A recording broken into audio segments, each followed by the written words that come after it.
Vijayawada parliament కార్యాలయం ఎన్టీఆర్ భవన్లో MP Kesineni Sivanath media సమావేశం. రాష్ట్రంలో పెట్టుబడులు పెట్టేందుకు ముందుకు వస్తున్న ఎన్ఆర్ఐలకు నేనున్నానంటూ భరోసా ఇచ్చిన MP Kesineni Sivanath. Pulivendula MLA Jagan Reddy and batch పై తీవ్ర స్థాయిలో మండిపడ్డ ఎంపీ కేశినేని శివనాథ్ 9 నెలల్లో 7 లక్షల కోట్ల పెట్టుబడులు ఏపీకి వచ్చాయి. ఏపీకి పెట్టుబడులు వస్తుంటే జగన్ అండ్ కంపెనీలు డ్రామాలాడుతున్నాయి. జగన్ లాగా కూటమి ఎప్పుడు పీఠాలకు భూములు దారాదత్తం చేయలేదు. ఉర్సా కంపెనీ డేటా సెంటర్ పెట్టడానికి ముందుకు వస్తే మోకాలడ్డుతున్నారు. 3700 కోట్ల టర్నోవర్ ఉర్సా సంస్థకు ఉంది. 21 సూట్ కేస్ కంపెనీలు పెట్టిన చరిత్ర జగన్ది. అందరికీ నమస్కారం. గత 10 నెలలుగా ఎన్డీఏ ప్రభుత్వం రాష్ట్రంలోకి అధికారంలోకి వచ్చినప్పటి నుంచి గౌరవ ముఖ్యమంత్రి నారా చంద్రబాబు నాయుడు గారి ఆధ్వర్యంలో రాష్ట్రంలో ఎన్నో రకాల పెట్టుబడులు రాష్ట్రానికి వస్తున్నాయి. ఆ పెట్టుబడులు భారీగా రావడంతో సుమారుగా 7 లక్షల కోట్ల పెట్టుబడులు ఈ 9 నెలల కాలంలో రాష్ట్రానికి రావడం జరిగింది. ఈ పెట్టుబడులతో వాళ్ళ ఉన్న ఆంధ్రప్రదేశ్ ప్రజలందరికీ కూడా ఉద్యోగ అవకాశాలు, అంతేకాకుండా ఒక హ్యాపీ ఆంధ్రప్రదేశ్ అనే ఆయన ఒక దీన్ని ముందుకు తీసుకెళ్తున్న క్రమంలో మనం చూస్తున్నాం. గత 10 సంవత్సరాల నుంచి పులివెందుల ఎమ్మెల్యే జగన్ రెడ్డి వికృత చేష్టలు, చర్యలు.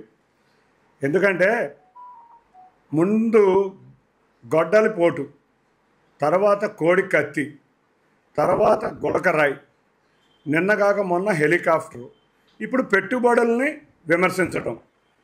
ఈ కార్యక్రమాలన్నీ కూడా ఒక డ్రామా కంపెనీ నడిపే ఈ కార్యక్రమాలు. ఈ జగన్ రెడ్డి అండ్ కంపెనీ ఎప్పుడూ కూడా ఈ డ్రామా కంపెనీ లాగా అన్ని డ్రామాలే నడుస్తూ ఉంటాయి. నిజంగా మనం చూస్తే ఇవాళ వచ్చిన కంపెనీలన్నీ పెట్టుబడులతో వస్తే ఇవాళ స్వర్ణాంధ్రప్రదేశ్ దిశగా రాష్ట్రం ప్రయాణిస్తుంటే ఎప్పుడు కుట్ర కుతంత్రాలతో రాజకీయాలు నడిపే ఈ పులివెందుల జగన్ రెడ్డి మళ్ళీ ఇంకో కుట్రకు నిద్రలేపాడు. అతని హయాంలో మనం చూస్తే పెట్టుబడుల కింద శారదాపేటానికి 15 ఎకరాలు ఇచ్చాడు. ఆ వైజాగ్లో 20 కోట్లు కూడా కట్టించుకోలేదు. 15 ఎకరాలు 15 లక్షలకే ఇచ్చాడు. అంతేకాకుండా ఎన్సీసీ కంపెనీ, ఎక్స్ మినిస్టర్ కొట్టు బ్రదర్ వాళ్ళ కంపెనీ బీఆర్పీఎల్ 97.3 ఎకరాలు 180 కోట్లకి, ఇది ఒక రియల్ ఎస్టేట్ కంపెనీ. 180 కోట్లు అంటే ఎకరం 2 కోట్లు కూడా ఖరీదు చేయకుండా ఒక రియల్ ఎస్టేట్ కంపెనీకి దాదాపు 50 కోట్లు వైజాగ్ నడిపే సంస్థకి ఇచ్చారు. వీటితో పాటు హెట్రో 81 ఎకరాలు 20 కోట్లు. ఇటువంటి డ్రామా ఈ శారదాపేటం పెట్టుబడులు తెస్తుందా? ఈ రియల్ ఎస్టేట్ కంపెనీ పెట్టుబడులు తెస్తుందా? ఇవాళ పరిశ్రమలు రావాలి, పెట్టుబడులతో రావాలి అని మేమందరం ఆకాంక్షతో ఎదురు చూస్తుంటే, ఆంధ్రప్రదేశ్ రాష్ట్ర ప్రజలందరూ ఆకాంక్షతో ఎదురు చూస్తుంటే ఇవాళ ఇన్వెస్ట్మెంట్స్ అన్నీ కూడా బ్యాక్ ఫైర్ అయ్యే విధంగా ఇతను డ్రామాలు నడుస్తున్నాడు. ఈ డ్రామాలు ఏ విధంగా ఉన్నాయంటే, అతను ఎప్పుడు ఒక దొంగ అని ఎదుటివాడిని దొంగని చేసే ప్రయత్నం చేస్తూ ఉంటాడు. ఇవాళ మనం చూస్తే ఏ పెద్ద కంపెనీ కూడా పెట్టుబడులు పెట్టాలని విదేశాల్లో ఉన్న కంపెనీ, ఏ కంపెనీ అన్న ఆంధ్రప్రదేశ్ రాష్ట్రంలోకి రావాలంటే ముందు రాష్ట్ర ప్రభుత్వంతో అగ్రిమెంట్ చేసుకుంటుంది. అగ్రిమెంట్ చేసుకున్నాక ఇక్కడ ఆఫీస్ అనేది నియమించబడుతుంది. వాళ్ళకి నిజంగా మనం చెక్ చేసుకోవాల్సింది ఏంటంటే వారు ఉన్న ఆఫీసులు కరెక్ట్గా ఉన్నాయా లేదా, అమెరికాలో కానీ లేకపోతే ఎక్కడి నుంచి వచ్చిన చోట అక్కడ ఫ్యాక్టరీలు కానీ ఆఫీసులు కానీ కరెక్ట్గా ఉన్నాయా లేదా, వీళ్ళ ప్రొఫైల్ ఏంటనే చెక్ చేసుకోవాలి. అంతేగాని పరిశ్రమ రాకముందే ఇక్కడ ఆఫీస్ లేదు, ఇక్కడ ఇంకోటి లేదని డ్రామాలు నడిపిస్తున్నాడు. నిజంగా ఇక్కడ ఆఫీస్ అనేది ఎప్పుడు పెడతాయండి? ఒక మైక్రోసాఫ్ట్ వచ్చింది, మైక్రోసాఫ్ట్ రాకముందే ఆఫీస్ పెట్టిందా? లేకపోతే ఒక హుండాయ్ వచ్చింది, లేకపోతే కియా మోటార్స్ వచ్చింది, లేకపోతే ఒక టొయోటా వచ్చింది. వీటి అన్ని ఆఫీసులు కూడా ప్రభుత్వంతో ఒప్పందాలు కుదుర్చుకుని ఒప్పందాల ప్రకారం ఆఫీసు పెడతారు ఇక్కడ. అంతేగాని ఒక కమ్యూనికేషన్ పాయింట్ కింద ఎక్కడో ఒక గృహంలోనో ఒక ఆఫీసు పెట్టి ఒక కమ్యూనికేషన్ పాయింట్ని పెడతారు. అంతేగాని రాగానే భారీ పెట్టుబడులు పెట్టి ఆఫీసు పెట్టకుండా, ఇక్కడ పరిశ్రమ పెట్టకుండా ఎక్కడా కూడా ఈ దేశంలోనే కాదు దేశ విదేశాల్లో ఎక్కడా కూడా పరిశ్రమ వచ్చేవాళ్ళు వేరే ప్రాంతంలో పరిశ్రమ పెట్టాలంటే ముందు ఆఫీస్ స్పేస్ అనేది ముందు కట్టరు, తాత్కాలికంగా ఏదో ఒక ఆఫీస్ చేసుకుంటారు.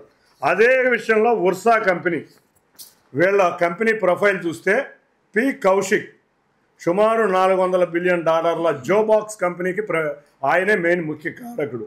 T Jayasekhar Hallmark group chairman, 2.5 billion turnover ఉంది. P Suresh Kumar entrepreneur, KRK tech, షోహన్ హోల్డింగ్స్, ఫస్ట్ హోల్డింగ్స్ వంటి సంస్థలతో $75 మిలియన్ల సాధించింది. కె హరీష్ రావు కోయంట్ సొల్యూషన్స్తో ఉన్నారు. A Satish cloud and AI technology నిపుణుడిగా ఉన్న వ్యక్తి. ఇటువంటి వ్యక్తులు ఇక్కడ సుమారు వాళ్ళ నెట్వర్తే సుమారుగా 3,700 కోట్ల నెట్వర్క్ ఉన్నవాళ్ళు ఇక్కడ డేటా సెంటర్ పెడతానికి ముందుకు వస్తే దాంట్లో కూడా ఈ వ్యక్తి ఏమంటాడంటే 99 పైసలకి స్థలం ఇచ్చామంటారు. మేము సుమారు 81 కోట్లు, 51 ఎకరాలకి 81 కోట్లు, అది కూడా 5 ఫేజుల్లో కట్టించుకుని 5 ఫేజుల్లో వాళ్ళు డెవలప్ చేయాలి.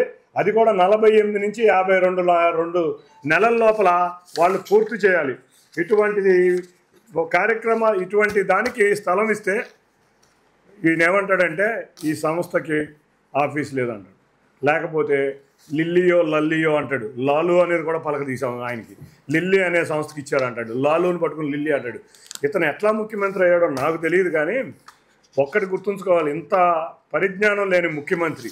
ఎందుకంటే మాజీ ముఖ్యమంత్రి ఒక కంపెనీ పెట్టడానికి ముందు ఆఫీసు కూడా ఉండదు ఇండియాలో అనే పరిజ్ఞానం కామన్ ప్రజలకు కూడా తెలిసిన పరిజ్ఞానం లేదు. ఇతను దొంగ అని ఎదుటోడిని దొంగ చేస్తాడు. ఎందుకంటే ఇతను 21 క్లౌడ్ కంపెనీలు పెట్టారు.